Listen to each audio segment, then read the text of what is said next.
Shortcut में इसको बोलते हैं टीसीपी आईपी। आपने पिछले टॉपिक में प्रोटोकॉल के बारे में पढ़ा, आईपी एड्रेस के बारे में पढ़ा, तो आज का टॉपिक में टीसीपी। तो टीसीपी बेसिकली होता क्या है? आप नेटवर्क के ऊपर एक डिवाइस से दूसरे डिवाइस में डाटा को ट्रांसमिट करते हैं। जो भी डाटा आप ट्रांसमिट करते हैं उसको डाटा पैकेट भी बोलते हैं। तो उस पैकेट को सही डिवाइस में नेटवर्क के ऊपर सही डेस्टिनेशन में पहुंचाने का काम टीसीपी करता है।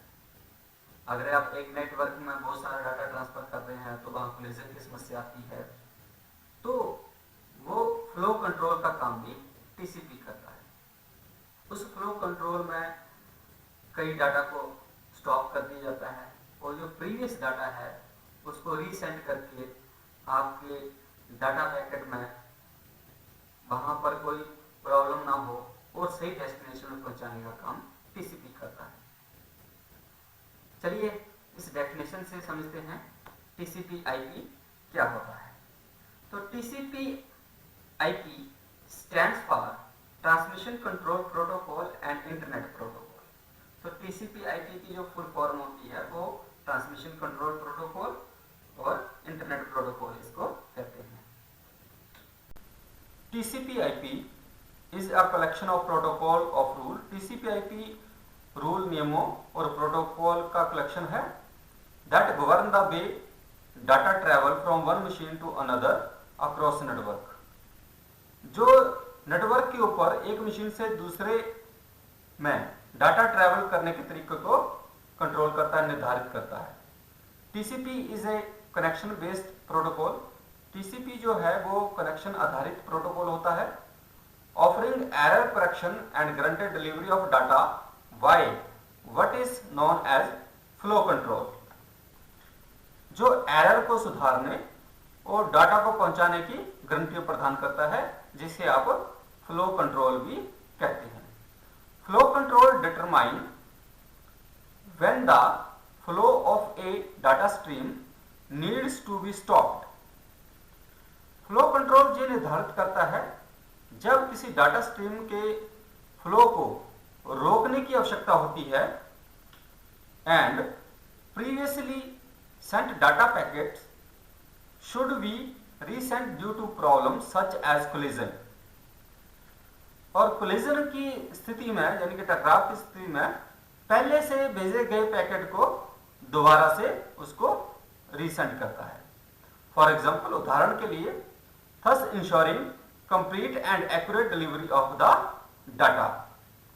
इस तरह से टीसीपी आईपी डाटा को पूर्ण और सटीक वितरण सुनिश्चित करता है, यानी कि एक्यूरेसी, वहां पे डाटा को डिलीवर करने की एक्यूरेसी आपको देता है।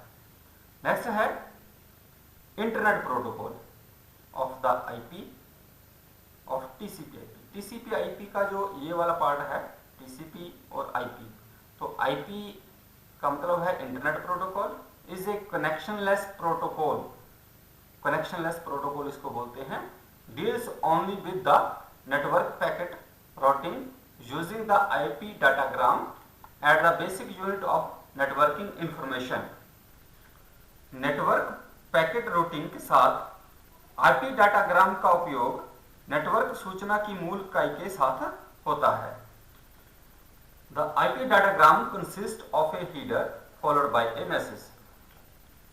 आईपी डाटाग्राम में एक हीडर होता है और उसके बाद मैसेज होता है। The IP does the following. IP निम्नलिखित कर सकता है, अब इसको पढ़ेंगे हम। Envelopes and addresses the data. Data को इनवेल्प और एड्रेस करता है। Enables the network to read the envelope and forward the data to its destination. Envelope को पढ़ने और सही डेस्टिनेशन तक डाटा को फॉरवर्ड करने के लिए नेटवर्क को सक्षम करता है। Define how much data can fit in a single envelope, जिसको आप पैकेट बोलते हैं। यह भी डिफाइन करता है कि एक पैकेट में कितना डाटा फिट हो सकता है। नेक्स्ट है the transmission control protocol TCP of TCP IP. अब टीसीपी आईपी में पहले आपने आईपी पढ़ा, अब हम पढ़ेंगे TCP. And enables network host to establish connections which may be used to exchange data stream। अब TCP IP का TCP नेटवर्क होस्ट को कनेक्शन स्थापित करने में सक्षम बनाता है, जिसका उपयोग डाटा का आदान प्रदान करने के लिए किया जा सकता है। TCP component does the following. TCP के घटक निम्नलिखित कर सकते हैं।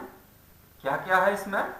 पहला है breaks data into packets that the network can handle efficiently। अब पैकेट में जो भी डाटा होता है उसको वो ब्रेक करता है, रोकता है, या थोड़े मात्रा में उसको भेजता है, जिससे कि नेटवर्क जो है उसको संभाल सकता है, हैंडल कर सकता है अच्छे तरीके से। Verifies that all the packets arrive at the destination. ये भी वेरीफाई करता है कि सभी पैकेट जो है सही डेस्टिनेशन पर पहुंचे। रीअसेंबल द डाटा को दोबारा से असेंबल करता है। आज के लिए बस इतना ही, फिर मिलेंगे नेक्स्ट टॉपिक के साथ। Good bye.